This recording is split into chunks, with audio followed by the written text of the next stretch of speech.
हे डोंबिवली परिसरामध्ये मला असं वाटतं अशा अत्याचार घडल्यावरती भेटायला आलेली ही कमीत कमी 15वी किंवा 20वी मुलगी असेल ज्या केसमध्ये मी आलेली आहे. तुम्हाला आठवत असेल तिला टोपण नाव आपण दिलं होतं. जागृती म्हणून एका मुलीला सुद्धा अत्याचार झाल्यावर प्रचंड ऑपरेशन्स 3 सहन करून ती बरी होईपर्यंत कोर्टात केस 2-2.5 वर्ष चालली होती. त्याच्यानंतर इतरही काही केसेस छेडछाडीच्या किंवा अशा झालेल्या आहेत. एक तर आपल्या समाजामध्ये एक हिंसक प्रवृत्ती आहे आणि एखादी अल्पवयीन मुलगी जात असताना तिच्यावरती झडप मारणारी एक ज्याला आपण म्हणू की गुन्हेगारी प्रवृत्ती देखील अनेक ठिकाणी आहे. अत्यंत दुःखदायक, क्लेशदायक आणि निषेधार्ह घटना आहे, त्याच्यात काही शंकाच नाही आहे. परंतु आज मी जेव्हा लोहमार्गच्या SP-शी बोलले आणि त्याचबरोबर कल्याणला आम्ही येत असल्याच्या संदर्भात आपले माननीय आमदार राजेशजी मोरे, तसंच जिल्हाप्रमुख अरविंद मोरे, विजयाताई पोटे, वाघमारेताई, बाकीच्या सगळ्या उपस्थित असणाऱ्या पदाधिकाऱ्यांना निरोप दिले आणि पोलिसांशी, विशेषतः रेल्वे पोलीसच्या हद्दीत हे घडलेलं असल्यामुळे त्यांच्याबरोबर बैठक घेणं फार आवश्यक होतं आणि त्याच्यामध्ये काही मुद्दे जे समोर आले त्याच्याबद्दल मी आपलं लक्ष व्यक्त आहे. एक म्हणजे घटना निषेधार्ह असली तरी सुद्धा शेवटी त्याच्यामध्ये न्याय मिळणं हे फार महत्त्वाचं आहे आणि मुलीच्या बरोबर सातत्याने आपण उभं राहायचं, त्यांना सहकार्य द्यायचं, संरक्षण द्यायचं, ही माननीय एकनाथजी शिंदे साहेबांची भूमिका आणि शिवसेनेची भूमिका कायम राहिलेली आहे. उपमुख्यमंत्री म्हणून काम करत असताना, मुख्यमंत्री म्हणून काम करत असताना त्यांनी जी व्याख्या केली आहे की महिलांना सन्मान म्हणजे महिलांचा अधिकार आणि महिलांचा अधिकार म्हणजे महिलांचा सन्मान.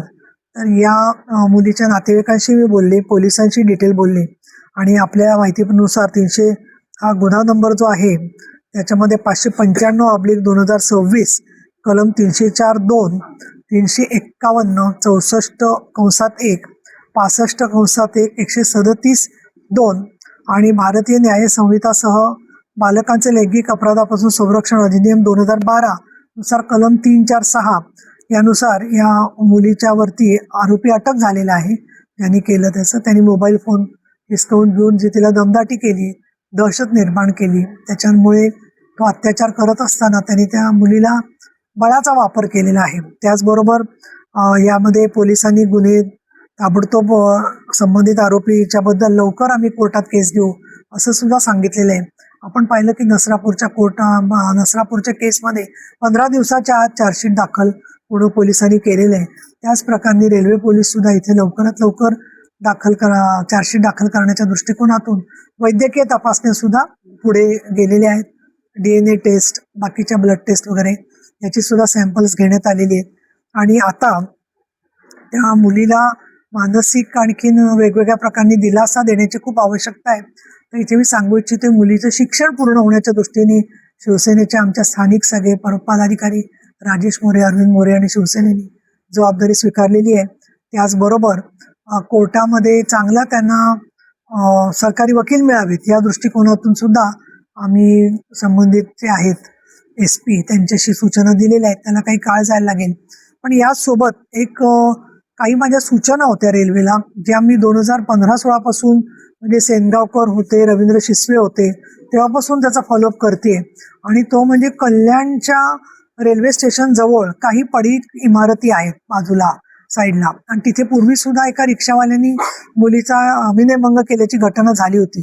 त्यावेळेला मी निर्देश दिलेले होते की इथल्या ज्या पडीक इमारती आहेत त्या रिकाम्या असतात, रात्रीच्या वेळेला कोणी तिथे नसतं, तर तिथे एक तर सुरक्षा रक्षक ठेवले पाहिजेत आणि त्या इमारतींचं पुढे काय वासलात लावायची तर रेल्वेची ती जबाबदारी आहे. तर रेल्वेने त्या पाडून टाकल्या पाहिजेत आणि त्याचा विनियोग लोकांच्यासाठी किंवा रेल्वेच्या उपयोगी गोष्टींसाठी केला पाहिजे.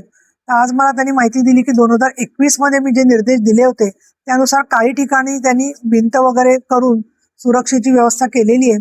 पण आज मी काही निर्देश आणखीन सूचना दिलेल्या आहेत पोलिसांना आणि त्याच्यात रेल्वेचे RPFच्या पण अधिकारी होत्या, त्यांना सांगितलेलं आहे की ह्याचा जो प्रस्ताव दिलेला असेल तुम्ही या पडीक इमारतींची पुढे वासलात लावण्याच्या संदर्भात आणि तिथे सुरक्षा रक्षक नेमण्याच्या संदर्भात त्याच्यावर काय कार्यवाही झाली ते तुम्ही मला कळवा, हे एक सांगितलेलं आहे. दुसरं, रेल्वे पोलीस आणखीन आपले स्थानिक पोलीस यांचा समन्वय वाढण्याच्या दृष्टीने CP रेल्वे पोलीस यांना सांगितलेलं आहे की पूर्णपणे पॅरलली समांतर असं पोलीस स्टेशन आणि रेल्वे पोलीस, कारण रेल्वेच्या हद्दीत गुन्हा झाला की तो गुन्हेगार किंवा आरोपी पळून जातो आणि तो मग शहराच्या हद्दीत येतो. मग त्याच्या पाठीमागे धावायला पोलीस नसतील तर तो उड्या मारून पळत जातो. नेहमीचे त्याचे ते ठरलेले मार्ग आहेत.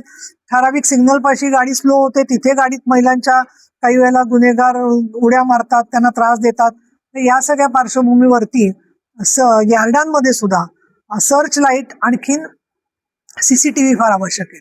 कारण सीसीटीव्हीचा प्रस्ताव दिलेला आहे असं आम्हाला रेल्वे पोलिसांनी सांगितलं, परंतु अजून त्याची अंमलबजावणी झालेली नाहीये. आणि जे यार्ड रिकामे पडलेले असतात तिथे सुद्धा सर्च लाईट आणि सीसीटीव्हीची व्यवस्था असली पाहिजे. यामध्ये आरोपीला अधिकाधिक म्हणजे खरं तर फाशीची शिक्षाच योग्य आहे, पण प्रत्यक्षामध्ये त्याची अंमलबजावणी होण्यासाठी सगळीच मागणी करतात आणि सरकारी सांगतं की फास्ट ट्रॅक आम्ही करणार आहोत. परंतु केंद्र सरकार आणि राज्य सरकारच्या माध्यमातून महाराष्ट्रामध्ये पॉक्सोची 140 कोर्ट करावीत अशा प्रकारचे त्यांनी सूचना आणून प्रस्ताव मान्य झाला होता. तो निधी देखील केंद्र सरकारकडून मिळालेला आहे आणि राज्य सरकारने त्या 140 कोर्टांना मान्यता द्यायची आणि सगळे न्यायाधीश पुरवायचं काम जे आहे ते विधी आणि न्याय विभाग आणि न्याय संस्था यांनी करायचं असं ठरलं होतं. प्रत्यक्षात त्यातली फक्त 38 कोर्ट प्रत्यक्षात आलेली आहेत. म्हणजे उरलेली कोर्ट जोपर्यंत येत नाही तोपर्यंत केसेसला विलंब लागणार हे स्पष्ट आहे. माननीय देवेंद्रजी फडणवीस, माननीय एकनाथ शिंदे, माननीय सुनेत्रा पवार या सगळ्यांच्याकडे मी लेखी निवेदन देऊन मागणी केलेली आहे. त्यांनी पण पाठपुरावा केलेला आहे, परंतु अजून न्यायाधीशांच्या नियुक्ती आणि त्याला लागणाऱ्या पायाभूत सुविधा या नसल्यामुळे या कोर्ट फार मोठ्या प्रमाणात मधल्या कोविडच्या काळात लेट झालेला आहे. त्यामुळे 19 साली जी कोर्ट व्हायला पाहिजे होती 140 त्यातली आता फक्त 38 कोर्ट 26 सालापर्यंत झालेली आहेत. तर प्रत्येक केसमध्ये पॉक्सोचं फास्ट ट्रॅक करायचं ही मागणी होण्यापेक्षा पॉक्सोची कोर्ट जर का प्रत्येक जिल्ह्यात 2-2, 3-3 ठिकाणी असतील तर लवकर न्याय मिळू शकेल हे आवश्यक मला वाटतंय. आणि आम्ही अतिशय गांभीर्याने घेतलेले अनेक वेळेला लोक येऊन मागणी करतात की याच्यामध्ये एन्काउंटर झाले पाहिजेत, परंतु असे एन्काउंटर ठरवून करणं अशी आपल्या घटनेच्या चौकटीतली भूमिका असू शकत नाही.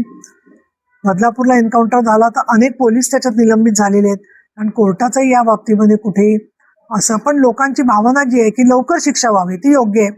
दुर्दैवाने कोर्टाची जेव्हा तारीख दिरंगाई होते 2 वर्ष, 3 वर्ष, 4 वर्ष लागतात, तर कोर्टांनी पण भूमिका घेतलेली आहे की ते आरोपीला संपूर्णपणे बेल देऊन टाकतात कारण वेळ लागला म्हणून. किंवा पॅरोलच्या प्रश्नावरती सुद्धा मला राजकारण आणायचं नाहीये, पण ज्यावेळेला कोविड झाला त्यावेळेला तत्कालीन गृहमंत्री अनिल देशमुख यांनी सगळ्या जेलमधले सगळे कैदी पॅरोलवरती सोडून दिले.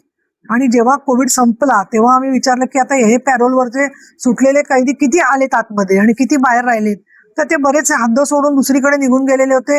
आणि त्याचा सुद्धा मग परिणाम आपण पाहतो की जसं नसरापूरच्या केसमध्ये झालेला दिसतोय. तर म्हणून हॅबिच्युअल ऑफेंडर लिस्ट जे वारंवार असे गुन्हे करणारे आरोपी आहेत त्यांची यादी सुद्धा प्रत्येक ठिकाणी पोलिसांनी ठेवून प्रलंबित केसेसचा फॉलोअप केला पाहिजे असं मला वाटतं. त्या मुलीचं शिक्षण व्हावं, तिच्या कुटुंबाला मदत होऊन त्यांचं साक्षीदार संरक्षण कायद्यानुसार पूर्ण सहकार्य मिळावं या दृष्टीने आम्ही बांधील आहोत. नातेवाईकांना धीर देण्याचा प्रयत्न केलेला आहे. पोलिसांनी व्यवस्थित त्याचा FIR आणि सगळं काम करून त्यानुसार कोर्टामध्ये सुद्धा मॅजिस्ट्रेट समोर तिची नोंदणी तिची करून घेणार आहेत.